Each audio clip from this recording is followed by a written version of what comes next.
The tools and the tech are the same. It's just the timeline that has changed and been sped up. And in this vlog, we're continuing to explore wargaming competitive play. You want to get good. You want to win fast. And there are certain areas that you're going to have to approach regardless of the wargaming system that you're exploring, whether it's X-Wing miniatures or Warhammer 40K. And as you understand these fundamentals, as you can link them together, you're then going to layer them over your system, whatever that system is going to be, and look for the openings, look for the possibilities, look for the exploits. So there's this idea of the meta and this idea of the unlock. And these are kind of my terms that I used to organize this stuff over the years when I was playing aggressively, competitively. For the longest time, just for some framework, my wargaming experience was narrative. What I mean by that is Friday night basement battle reports. I'd get together with my friends. We'd play Warhammer 40,000, got half the rules right, got half the rules wrong. If you lost a battle, you went out that week and bought some more models from Dragon's Den and showed up next week playing historical miniatures, DBA, DBN. I was part of a group, and you recreated. It was living history. You recreated the battlefield exactly, down to the regiments, down to the miniatures, and the deployment. Nothing deviated historically. Then from there, you navigated and asked the question, well, what would you do? How would you respond to the battle? And some of those battles were very one-sided because that's how history was. And you tried to change history, and sometimes you realize the weight of history is just too much. But when I jumped into pure competitive play, that really shifted things, because not only did I have to get good fast, and not that I wasn't trying to win before, but winning is paramount, but also playing with my fellow club members. There was battlefield honor. I was representing the club. We had the t-shirts. So from that perspective, I had to get good very, very fast. And I started to notice, of course, paying your dues, right? Taking a couple of beatings at some of the early tournaments. But I started to notice these patterns. I started to notice these kind of opportunities across multiple systems. And then when I jumped into X-Wing miniatures, when that first dropped out and deployed, I approached it completely competitively. And I was able to refine this. So in that framework, we've been exploring some of these ideas, and I'm going to be continuing to push these ideas up to my channel here under the Wargaming Tactics playlist. So what you're looking at a point in time, there's two things going on with a tournament. The system, the current edition of the rules. So you should understand the rules. I won't say have them memorized, but understand them well enough to know what you can and can't do in the phase and the tactics of the game. That's usually pretty stable, right? An edition can last for a long time. If it's Games Workshop, it could last 2 or 3 years. If it's X-Wing miniatures, it could last a number of years. If it's some other wargaming system, it might really be unchanged except for a couple of small tweaks. But then the other challenge is the armies themselves. How are they changing?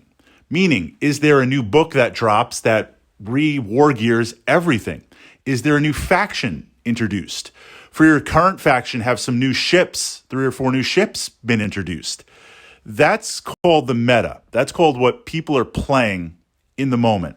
And from a competitive standpoint, most players, and I say most because not all players, most players, because there are some that enter tournament play for a narrative perspective. Years later, when I had my fill of competitive tabletop glory, I still really enjoyed playing tournaments because it was a chance to make friends, socialize, roll some dice, and have some fun.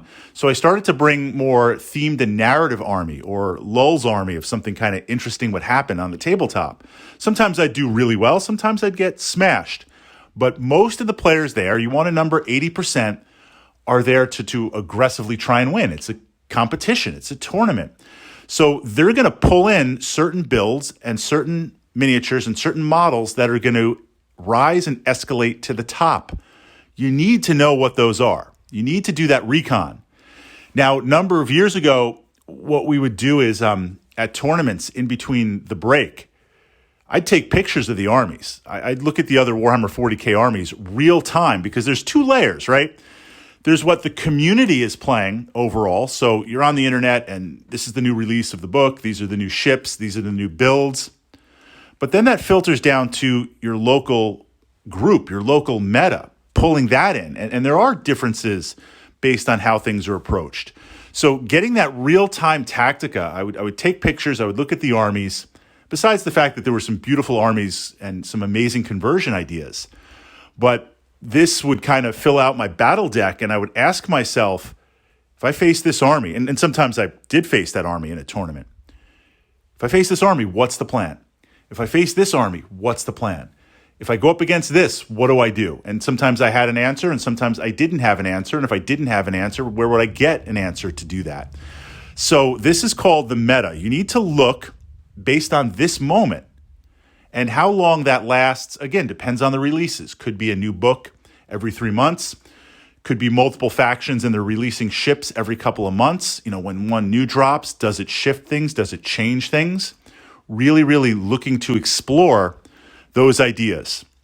Now we talk about the unlock. So the unlock is interesting. A great example of this, drawing from history, Warhammer 40,000, a new book would drop, a new army book. And it would take a little while for competitive players to literally cycle through the book, play some builds, see what works. The unlock is when the community looks at a certain build, armada, army list, whatever it's going to be, and says, this is the most ruthless and efficient list. This is the pinnacle. There is no better build than this. Everything else just put in a catapult and launch back over, right? This is what you want to play. That unlock period is now almost instantaneous, simply because with the internet and YouTube and so many players networking, it's not just your local community. It's looking and playing, people playing games and communicating. That unlock is within like a couple of weeks or even a month. And previously it used to take like 4 or 5 months. I remember, and again, this is ancient history, I used to play Space Wolves for a long time. Stopped playing Space Wolves and played other armies. So when the Space Wolf Codex was reissued a number of years ago, I was curious about it, right? Kind of looking for an excuse to start a new army. Maybe I'll jump in the Sons of Russ. And I was playing Necrons, going up against tournaments. The first couple of tournaments, the builds were all over the place with people because they introduced new units, so you had to model them up. And of course, some units didn't even have models yet. And people were trying things back and forth. But then that was maybe like 2 or 3 tournaments. And then the next tournament, every Space Wolf army was exactly the same. Exactly the same. And I was like, whoa, that's the unlock, right? That's when I first saw that. So you want to find that unlock very, very fast, because if you're playing that faction or that group, you want to upgrade it to that. If you're not, then look, this is probably what you're going to face. These are probably, if you go up against, Empire, this is what you're going to face. These are the top 3 builds. This is the top 1 build. Again, figuring out what you're going to face on that perspective, and then asking yourself the honest question, depending on how you approach it. Can you counter it? How do you fight it? And if you can't, what do you need to adjust to make that happen?